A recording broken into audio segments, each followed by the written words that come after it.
Fact वही जो दिमाग में फिट हो जाए और कहानी वही जो हमेशा याद रहे। स्वागत है आपका ज्ञानी की दुनिया में, जहां हम मुश्किल सवालों को एक प्यारी सी कहानी में बदल देते हैं। वेदों के प्रकार पर आज मैं आपको एक ऐसी कहानी सुनाऊंगी, आप एग्जाम में एक भी क्वेश्चन गलत नहीं करेंगे। तो चलिए मिलते हैं हमारे एक प्यारे भैया से जिनका नाम है वेद। वेद भैया के 4 बेटे हैं। वेद भैया ने डिसाइड किया कि वो अपने चारों बेटों के नाम के पीछे अपना नाम लगाएंगे। तो सबसे बड़े बेटे का नाम रखा ऋग्वेद, दूसरे बेटे का नाम यजुर्वेद, तीसरे का नाम सामवेद और चौथे बेटे का नाम अथर्ववेद रखा। आज हम मिलेंगे उनके बड़े बेटे से जिनका नाम है ऋग्वेद, जिन्हें प्यार से सब आयुर्वेद कहते हैं। ऋग्वेद बहुत ही धार्मिक किस्म के इंसान है। इनका पूरा दिन पूजा पाठ और ज्ञान की बातों में निकलता है। इनका दिन कैसे शुरू होता है, ध्यान से सुनिए। ऋग्वेद रोज सुबह नहा धोकर सबसे पहले अपने माथे पर स्वास्तिक का तिलक लगाते हैं। इनके 2 सबसे खास इष्ट देवता हैं जिनकी ये दिन रात पूजा करते हैं। पहले हैं इंद्र, जिन्हें ये अपना सबसे बड़ा हीरो मानते हैं। ये लगभग 250 बार उनका नाम जप करते हैं। और दूसरे हैं अग्नि, जिन्हें ये अपना साथी मानते हैं और उनका नाम ये 200 बार लेते हैं। इन्हें पुरानी पुस्तक पढ़ने का बहुत शौक है। इतना शौक है कि इनके पास जो किताब है वो दुनिया की सबसे पुरानी किताब मानी जाती है। इसलिए बच्चों, एग्जाम में पूछा जाता है कि मानव जाति की प्रथम पुस्तक कौन सी है, तो जवाब है ऋग्वेद। हमारे ऋग्वेद भैया गाय से बहुत प्यार करते हैं और उसे अघन्या कहते हैं। अघन्या का मतलब होता है ना मारने योग्य। ऋग्वेद भैया ने रहने के लिए एक बहुत बड़ा घर बनवाया है। के घर के मेन गेट पर एक बहुत सुंदर वाक्य लिखा था। वो क्या वाक्य है? आसतो मा सद्गमय। इनके घर में कुल 10 कमरे हैं। घर की देखरेख के लिए इन्होंने 1028 लड़कों को काम पर रखा है। कितने लड़कों को रखा है? 1028 लड़कों को।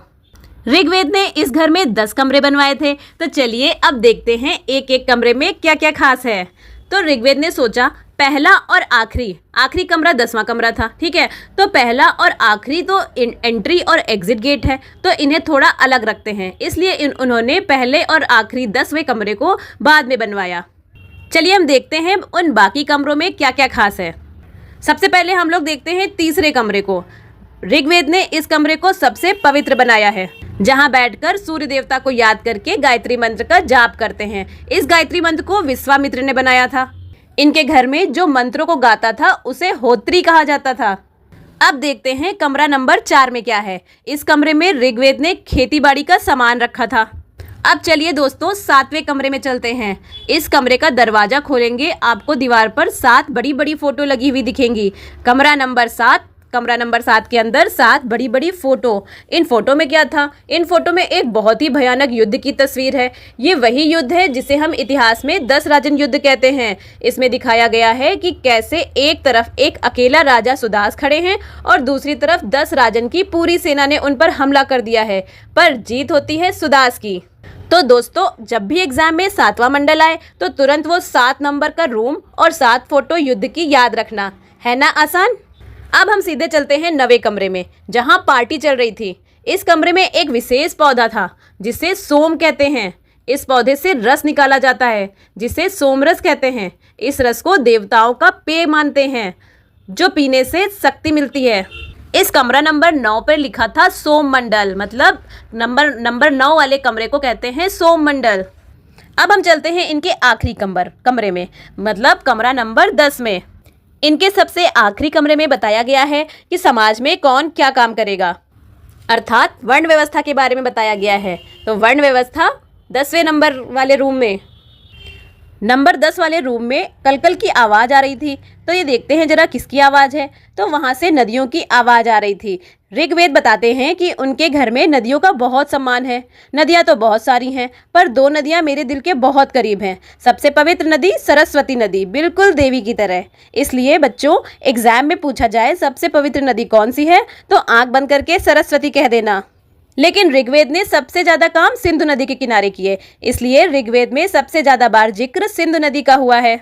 ऋग्वेद हमारी प्यारी गंगा मैया का बहुत सम्मान करते थे, तो उनका नाम सम्मान पूर्वक अपनी डायरी में सिर्फ 1 बार लिखा है। कितनी बार लिखा है? 1 बार। जब गंगा मैया का नाम आया है तो यमुना जी कैसे छूट सकती हैं? यमुना जी का नाम 3 बार आया है। देखिए यमुना, या यमुना में 3 अक्षर हैं, तो याद रखिएगा यमुना का नाम 3 बार और गंगा का नाम 1 बार। तो चलो बच्चों, अब देखते हैं आपको कितना याद हो गया। तो बताइए जरा, वेद भैया के सबसे बड़े बेटे कौन है? ऋग्वेद। मानव जाति की प्रथम पुस्तक कौन सी हुई? ऋग्वेद। ऋग्वेद के घर में कितने कमरे हैं? 10 कमरे। तो याद रखिएगा कि ऋग्वेद में कुल 10 मंडल हैं। घर में काम करने वाले कुल कितने लड़के थे? 1028। तो याद रखेंगे कि ऋग्वेद में कुल 1028 सूक्त हैं। गायत्री मंत्र का जाप किसकी याद में और किस कमरे में बैठकर करते थे? तो कमरा नंबर 3। तो बच्चों याद रखिएगा, तीसरे मंडल में गायत्री मंत्र का उल्लेख है और ये सूर्य देवता को समर्पित है, जिसकी रचना विश्वामित्र ने किया था। ऋग्वेद माथे पर क्या लगाते हैं? तो याद रखिएगा, स्वास्तिक का चिन्ह। स्वास्तिक का चिन्ह हमें ऋग्वेद से मिला। अब बच्चों बताइए, खेती बाड़ी का सामान किस कमरे में था? तो चौथे कमरे में। तो याद रखिएगा, चौथे मंडल में खेती बाड़ी का जिक्र है। 7वें कमरे में याद है ना, 10 राजाओं का युद्ध का उल्लेख है, जो परुष्णी नदी के तट पर हुआ था, जिसमें आपने क्या देखा था? 7 नंबर रूम में 7 फोटो देखी थी और फोटो में क्या था? युद्ध से संबंधित फोटो थी। तो याद रखिएगा बच्चों, 10 राग युद्ध का उल्लेख ऋग्वेद के 7वें मंडल में है। मंत्रों को पढ़ने वाले को क्या कहते थे? होत्र। तो ये क्वेश्चन बहुत बार एग्जाम में आया है, तो याद रखिएगा, ऋग्वेद के मंत्रों को पढ़ने वाले को होत्र कहते हैं। और हमारे ऋग्वेद भैया का निकनेम क्या था? आयुर्वेद, जो कि ऋग्वेद का उपवेद है। ऋग्वेद का उपवेद है आयुर्वेद। और गाय को बहुत प्रेम करते थे ऋग्वेद भैया, तो उस गाय को क्या कहा उन्होंने? अघन्या, मतलब ना मारने योग्य। और वर्ण व्यवस्था किस रूम में थी? सबसे आखिरी रूम में। तो 10वें मंडल में वर्ण व्यवस्था है। और ऋग्वेद भैया ने सबसे ज्यादा जाप किसका किया था? तो इंद्र भगवान का। कितने बार? 250 बार। और अग्नि का 200 बार। अब जल्दी से बता दीजिए कि पवित्र नदी किसे मानते हैं? सरस्वती नदी को। लेकिन सबसे ज्यादा जिक्र सिंधु नदी का। गंगा का 1 बार जिक्र और यमुना का 3 बार। अब बच्चों याद है ना कि ऋग्वेद भैया ने कौन से कमरे बाद में बनवाए थे? तो पहला कमरा और आखिरी कमरा बाद में बनवाए थे। तो पहला और आखिरी मंडल बाद में जोड़ा गया है, याद रखिएगा। और हमारे 9वें कमरे का नाम क्या है? सोम मंडल। तो 9वें मंडल को क्या कहते हैं? सोम मंडल। यहाँ सोम रस का जिक्र है, तो ये याद रखिएगा। ये सब हमसे एग्जाम में क्वेश्चन आते हैं, सिर्फ उन्हीं क्वेश्चन को कवर किया गया है। तो आप लोग 1 बार 2 बार फिर से वीडियो देखिए और अपनी हिस्ट्री को स्ट्रॉन्ग करिए, ठीक है? सारे क्वेश्चन आपको तुरंत याद हो जाएंगे।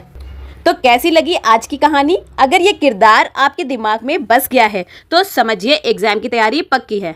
पढ़ते रहिए, मुस्कुराते रहिए। मिलते हैं अगले वीडियो में वेद भैया के दूसरे बेटे यजुर्वेद के साथ।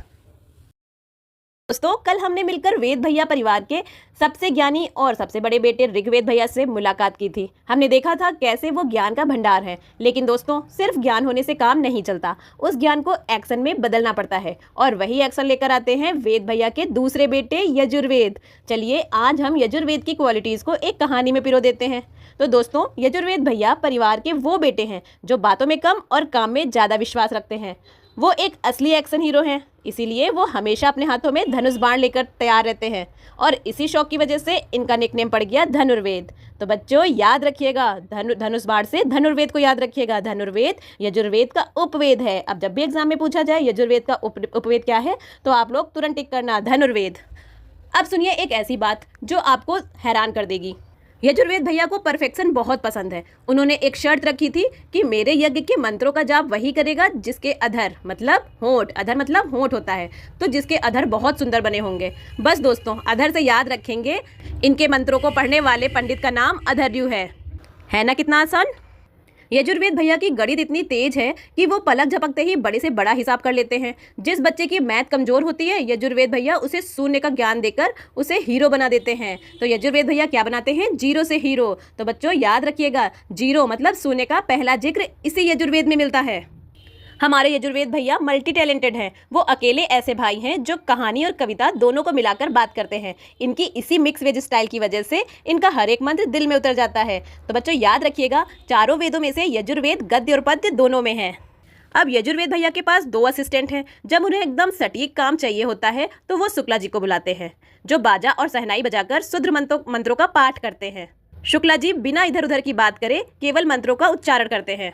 और जब यजुर्वेद भैया को लगता है कि बच्चों को मंत्रों का मतलब और तरीका भी बताना चाहिए, तो वो कृष्णा जी को बुलाते हैं। हमारे कृष्णा जी, कृष्ण कन्हैया। कृष्ण जी थोड़े मिक्स स्वभाव के हैं, वो मंत्र भी पढ़ते हैं और उसकी व्याख्या भी करते हैं। तो दोस्तों अब 1 मिनट में देखते हैं कि हमने यजुर्वेद भैया की इस क्वालिटी को किस एग्जाम पॉइंट से जोड़ा है, ताकि आप कभी ना भूलें।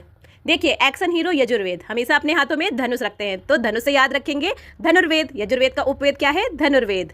सुंदर अधर वाले मंत्र पढ़ेंगे तो अधर से क्या याद रखेंगे? अधर्यु। तो यजुर्वेद के मंत्रों को पढ़ने वाले को अधर्यु कहते हैं। यजुर्वेद भैया जीरो से हीरो बना देते हैं, तो यजुर्वेद में सूने का उल्लेख हुआ है। यजुर्वेद भैया के पास है 2 असिस्टेंट, यानी यजुर्वेद के 2 भाग हैं, एक शुक्ल यजुर्वेद, दूसरा कृष्ण यजुर्वेद। अब शुक्ला जी मंत्रों को बोलते थे और बाजा सहनाई बजाते थे, तो याद रखिएगा बच्चों, शुक्ल यजुर्वेद में केवल मंत्र हैं और बाजा सहनाई से याद रखेंगे वाजस्नेयी संगीता भी इसे कहते हैं।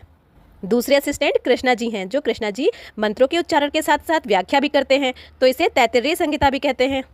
तो दोस्तों, कैसे लगे आपको हमारे धनुषधारी सुंदर अधर वाले ज्ञानी मास्टर यजुर्वेद? कल हम मिलेंगे वेद परिवार के सबसे सुरीले बेटे से, जिनके बिना घर का कोई जश्न पूरा नहीं होता। गेस करिए वो कौन है? वो है सामवेद। मिलते हैं कल के वीडियो में, तब तक के लिए ज्ञानी की दुनिया को सब्सक्राइब करना मत भूलना। पिछले 2 वीडियोस में हमने देखा कि कैसे हमारे वेद परिवार के सबसे बड़े भाई ऋग्वेद ज्ञान का भंडार लेकर आए। फिर हमने मिलवाया आपको दूसरे बेटे यजुर्वेद से, जो यज्ञ के नियम और एक्शन में एक्सपर्ट हैं। लेकिन दोस्तों, ज्ञान और नियम के बाद अब बारी है थोड़े मनोरंजन और संगीत की। तो आज हम मिलेंगे वेद भैया के तीसरे बेटे सामवेद से, जिनका स्वैग सबसे अलग है, क्योंकि ये ज्ञान को रटते नहीं बल्कि गुनगुनाते हैं। सामवेद अपने बड़े भाई ऋग्वेद के इतने बड़े फैन हैं कि उन्होंने अपने ज़्यादातर मंत्र बड़े भाई की किताब से ही कॉपी किए हैं। बच्चों, एग्जाम में पूछा जाए तो बता देना, सामवेद के पास ओरिजिनल मंत्र सिर्फ 99 हैं, बाकी सब ऋग्वेद के हैं। यहाँ दूसरे भाई यजुर्वेद ने बताया है कि यज्ञ कैसे करना है, वहीं हमारे तीसरे भाई सामवेद ने बताया है कि यज्ञ के वक्त कौन सा गाना बजेगा। तो बच्चों याद रखिएगा, साम का मतलब है गाना, इसलिए सामवेद है संगीत के पिता। संगीत के 7 सुरों का पहला जिक्र इसी वेद में मिलता है। सामवेद भैया जब गाते हैं तो वातावरण में ऐसी गंध फैलती है जैसे स्वर्ग से देवता धरती पर आ गए हों। तो बच्चों, सामवेद का निक नेम ही पड़ गया गंधर्ववेद। बस इसी गंध से याद रखिएगा, सामवेद का उपवेद है गंधर्ववेद। सामवेद भैया जब भी गाना गाते हैं तो वातावरण में जो सुगंध फैलती है, उसी से हमें इनका गंधर्ववेद निकनेम याद रखना है। हमारे सामवेद भैया जब भी गाना गाने बैठते हैं तो सोते हुए लोगों को भी जगा देते हैं। वहाँ पर जो लोग सोते हैं उनको जगाते हैं, उनसे बोलते हैं उठ गारे, उठ गारे। तो बच्चों याद रखिएगा, उठ गारे से याद रखेंगे उद्गात्र। तो सामवेद के मंत्रों को जो पंडित जी सुर और ताल में गाते हैं, उन्हें क्या कहते हैं? उन्हें उद्गात्र कहते हैं। है ना एकदम सिंपल। अब जब संगीत की बात हुई हो और हमारे कृष्ण जी ना हो, ऐसा हो सकता है? हमारे सामवेद भैया जब भी मंत्र को सुर और ताल में गुनगुनाते हैं तो स्वयं कृष्ण जी, कृष्ण भगवान उनका साथ देने चले आते हैं। कृष्ण जी को संगीत से कितना प्रेम है, ये तो हम सब जानते हैं। अब जब दोनों मिलते हैं तो संगीत की महफिल जमती है और वहाँ गाए जाते हैं छंद। आप लोग जानते हैं ना, वही चौपाई छंद, दोहा छंद जो हम अक्सर सुनते हैं। तो बस यहीं से हमारी धांसू ट्रिक निकल कर आती है। छंद से याद रखिएगा छंदोग्य उपनिषद। और जब भी एग्ज़ाम में पूछा जाए छंदोग्य उपनिषद किस वेद का है, तो तुरंत याद करना कि कृष्ण जी ने सामवेद भैया के साथ छंद गाए थे।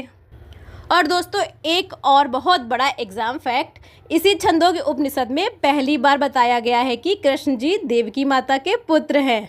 उनका देवकी पुत्र रूप में सबसे पहला उल्लेख यही मिलता है ना कमाल की ट्रिक। सामवेद भैया को अपने संगीत पर बड़ा नाज है। वो कहते हैं, मेरे संगीत को सुनकर तो 5 बार विष पीने वाला भी बच जाएगा। तो बच्चों, 5 बार विष से याद रखेंगे पंचविश ब्राह्मण, जो सामवेद का सबसे महत्वपूर्ण ब्राह्मण ग्रंथ है। तो बच्चों, अब चलिए ज्ञानी की दुनिया के अंदाज में एकदम फास्ट और हाई एनर्जी रैपिड रिवीजन करते हैं। फटाफट बताइए, वेद भैया का तीसरा बेटा कौन है? सामवेद। साम का मतलब क्या होता है? साम का मतलब है गाना, इसलिए सामवेद संगीत के पिता हैं। सामवेद को संगीत का पिता भी कहा जाता है। संगीत के 7 सुरों का पहला जिक्र इसी वेद में मिला है। सामवेद भैया गाते हैं तो क्या फैलती है? सुगंध फैलती है। तो याद रखिएगा, इनका उपवेद है गंधर्ववेद। इनके गाना गाते समय अगर कोई सो रहा होता है तो क्या बोलते हैं उससे? उद्गात। तो याद रखिएगा बच्चों, सामवेद के मंत्रों को गाने वाले को उद्गात्र कहते हैं। अब बताइए, सामवेद भैया और कृष्ण जी मिलकर क्या गाते हैं? छंद गाते हैं।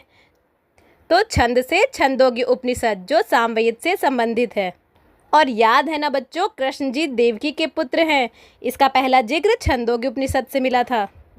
सामवेद संगीत सुनकर 5 विष पीने वाला भी बच जाएगा। तो याद रखिएगा, सामवेद का सबसे महत्वपूर्ण, प्राचीन और सबसे बड़ा ब्राह्मण ग्रंथ पंचविंश ब्राह्मण है। यह ग्रंथ सामवेद के मंत्रों पर आधारित यज्ञ और उनकी विधियों का विस्तृत विवरण प्रदान करता है। तो दोस्तों, कैसी लगी आज की कहानी? अगर ये किरदार आपके दिमाग में बस गया है तो समझिए एग्ज़ाम की तैयारी पक्की है।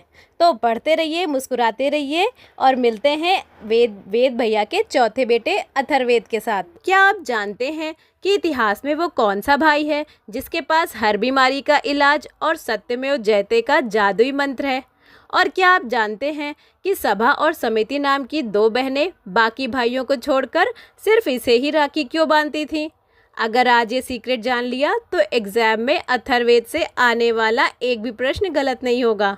लेकिन इस छोटे भाई की कहानी शुरू करने से पहले आपको वेद भैया के बाकी तीनों बेटों से भी मिलना होगा। हमने ऋग्वेद से सबसे पुराना ज्ञान सीखा, यजुर्वेद में यज्ञ की ट्रिक सीखी और सामवेद ने संगीत का जादू बिखेरा। अगर आपने ये तीनों वीडियोस अभी तक नहीं देखे हैं तो नीचे डिस्क्रिप्शन में लिंक है, पहले उन्हें देख लें ताकि आपको वेद परिवार की पूरी कहानी समझ आ जाए। चलिए अब शुरू करते हैं वेद भैया के सबसे लाडले और चौथे बेटे अथर्ववेद की जादुई कहानी सुनने। देखिए बच्चों, वेद भैया के तीनों बेटे तो गंभीर थे, लेकिन उनका चौथा और सबसे छोटा बेटा बड़ा ही रहस्यमयी और दयालु है। इसे जड़ी बूटियों का इतना ज्ञान है कि इसे घर का वैद्य कहा जाता है।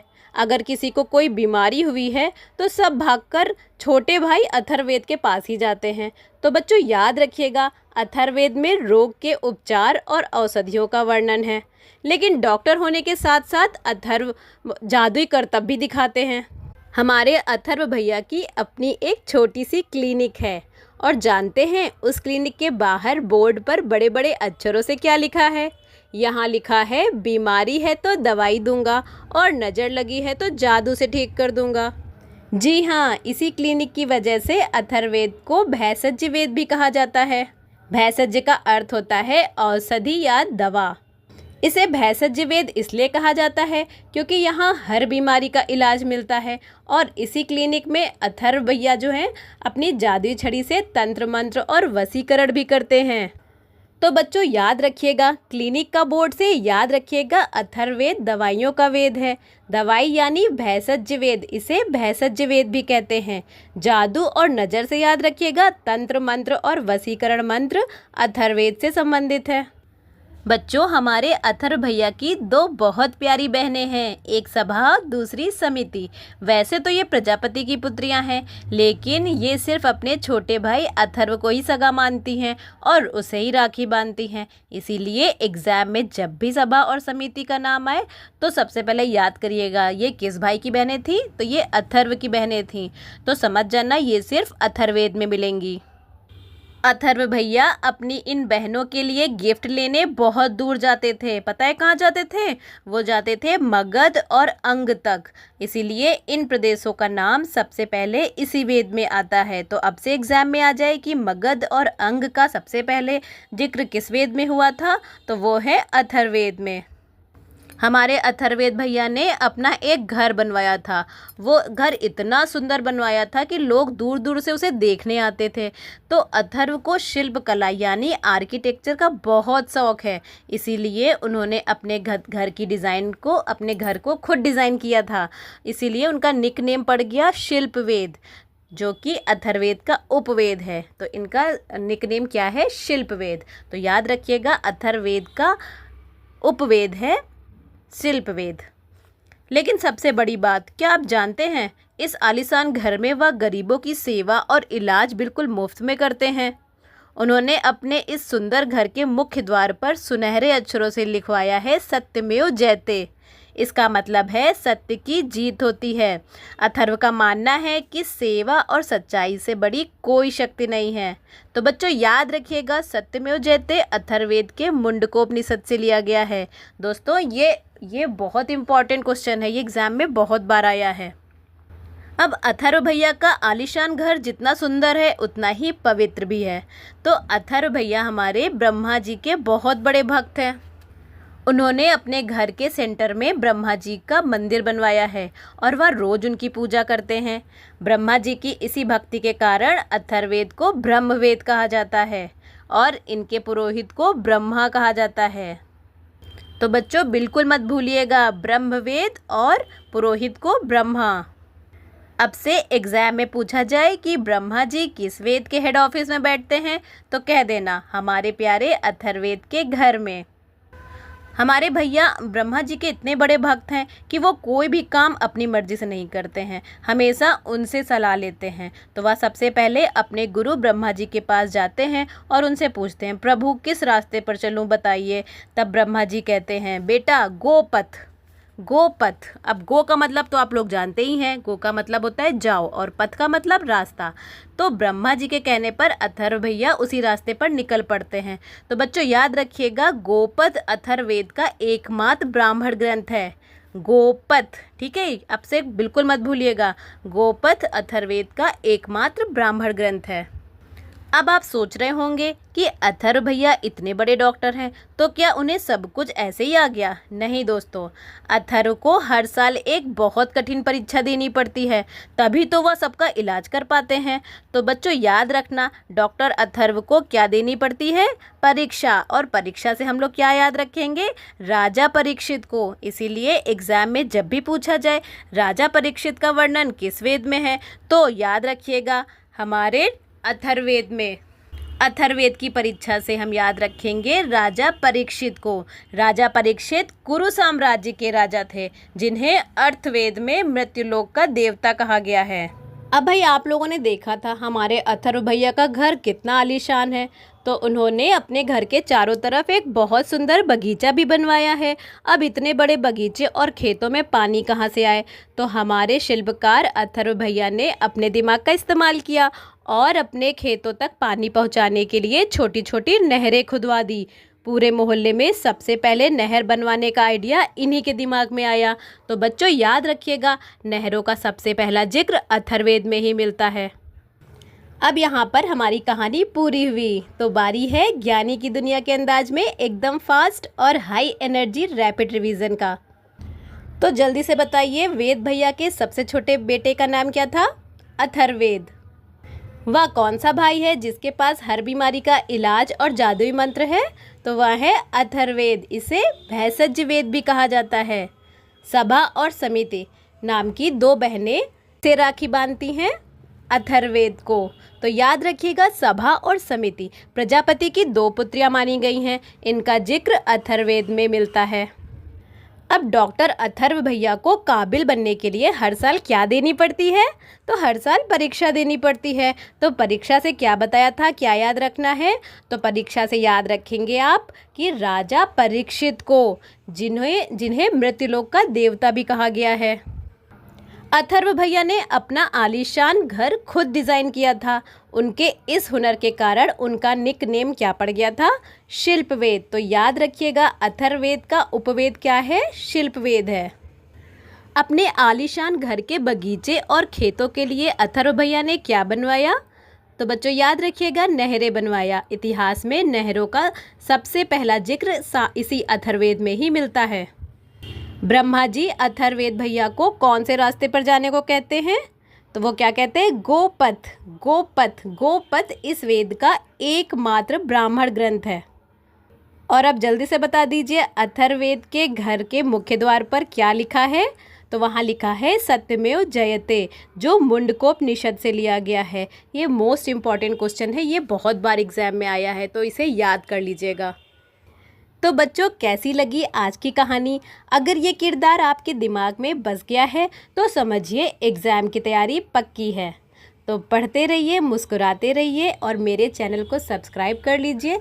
अगर आपको पसंद आया है तो कमेंट में ज़रूर बताइएगा, और आपको ऐसे ही क्या ट्रिक से याद करना है तो आप कमेंट में मुझे बता सकते हैं।